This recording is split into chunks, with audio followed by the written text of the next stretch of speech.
right, so I looked back, historically speaking, at rate cuts that came in September of the year or in the fall of the year, right?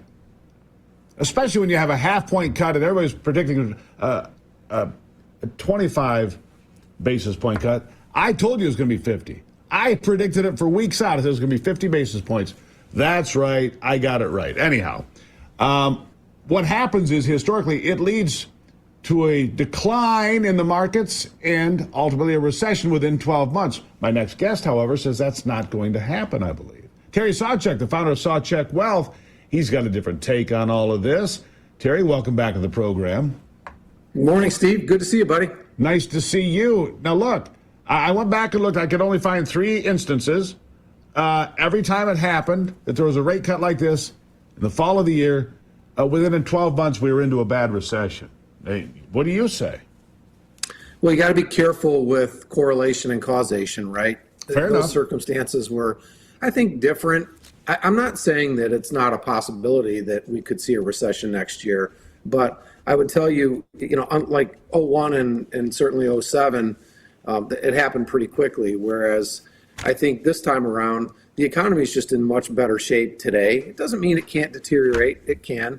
There's a lot of exogenous things that could take place. But I think on a shorter term basis, Steve, at least through the end of the year, the economic surprises are more likely to be the upside than to the downside. And why do you think that? The data just doesn't support deterioration. You got a lot of these doom porn guys on Twitter talking about isolated, we'll call them data points, whether it's credit card debt or whether it's certain areas of the economy that aren't doing as well. But if you look at the broad measure, unemployment's still relatively low. The job openings are shrinking, but they're, ultimately they're still in pretty good shape. Corporate earnings have been fantastic. So you would need something like COVID, where you'd have this exogenous shock that just drops everything off the table. Otherwise, if you just let this play out, the Fed just cut by 0.5%. It's going to lead to other central banks around the world doing the same thing. And so if anything, this is likely to push risk assets much higher, at least in the short to intermediate term. When I look at the market, it was interesting. It went up about 400 points quick, and then it faded, and it ended up in the red all across. Yep. Dow, NASDAQ, S&P, not much in the red, but in the red. So This rate cut, which to me seems political, it does, because normally the Fed never touches interest rates in an election year. In fact, I can't find an instance of it. Not in a long time. I don't find it. Seems to me somebody wants to help out the Democrat cause here. Maybe I'm just being cynical, Terry, but it's, it's what I do. I look at the world that way and say, what's going on? Well, you're a critical thinker, Steve, and I appreciate that about you. It's not, you saw, I don't know if you saw it, but the Project Veritas, well, I guess it's James O'Keefe now, interviewed secretly, of course, on camera, the Fed bureaucrat who talked about in his first term, basically Powell did everything he could to undermine Trump. He hates Trump. It's no secret that Janet Yellen doesn't like Trump. And so certainly they would lean into trying to support, what used to be Biden, now Harris, any way they can. Having said that, though, I think there is, generally speaking, a case to be made for a rate cut.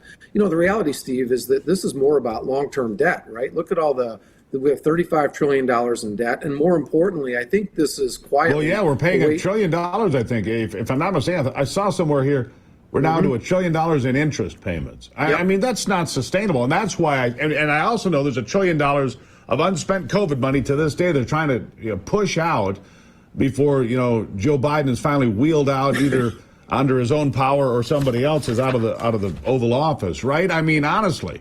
Another $1 trillion just pumped in is just going to push inflation again. And what happens globally to inflation now? We're going to see a resurgence. I mean, there's no question that they didn't get it to 2%, and now they're essentially targeting 3%. Really, is the rate, and they're saying that ultimately the potentially bottom for interest rates is around 3%. So I would argue that really the bigger issue, Steve, is the banking system. These banks still hold all these underwater securities, and I think by cutting rates, they're really trying to quietly bail out the banking system. So the banks, based on your diagnosis. The banks are in trouble, and I've been thinking that for a long time. We're going to end up with about 4 banks in America, or 5. I mean, that's what you're going to. All these little regional banks are going to get crushed, steamrolled. The people that actually practice banking and banking practices, like doing a credit check, getting 20 or 25% down on a traditional loan, doing all the things you're supposed to do to make sure people can pay back the money with interest and do proper banking, they're going to get destroyed, aren't they? Well, I think if you just look, Steve, this is pervasive throughout society right now. There's this larger push to centralize power, right? It's to centralize control and to put it in the hands of the elites. And so if you get rid of a lot of the small and mid-tier banks and concentrate everything into the money center banks, that's just one more way that the government can control their citizenship. And I don't, whether it's a grand conspiracy theory, I don't know. The conspiracy theories lately are undefeated. So it's hard to argue anymore. Let me ask you this. It's not going on. How long until cash doesn't exist anymore? It barely exists now. I mean, who uses cash anymore? I do. I mean, sometimes. Steve, you're a dinosaur. We love you for it. But the reality is that most people don't. My kids haven't seen a $5 bill or a $100 bill. They get it maybe once or twice. Why don't you share a little bit? People don't use cash much, but some people do. And look, I like cash if I'm going down the road and I see a roadside stand this time of the year and I want to buy some peaches or sweet corn or whatever. You buy it with cash. But they're going to eliminate it altogether. Got about 20 seconds for the last word. Terry Sawchuk. Yeah, Steve, I think that's right. We're moving to a digital society. We're already there. It's just going to accelerate now. I hope Trump wins. And the reason for that is that I want to see an alternative to a central bank digital currency. I want to see less bureaucracy and less centralization, plain and simple. There you go. Terry, thank you for, at least we're not going straight into the ditch. I appreciate that. Terry Sawchuk, Sawchuk Wealth, my friends. Look him up. You can find him really easy. Sawchuk Wealth. Terry Sawchuk. Thank you for the inspiration, sir. Good morning, my friend. There you have it. We'll take a break and be right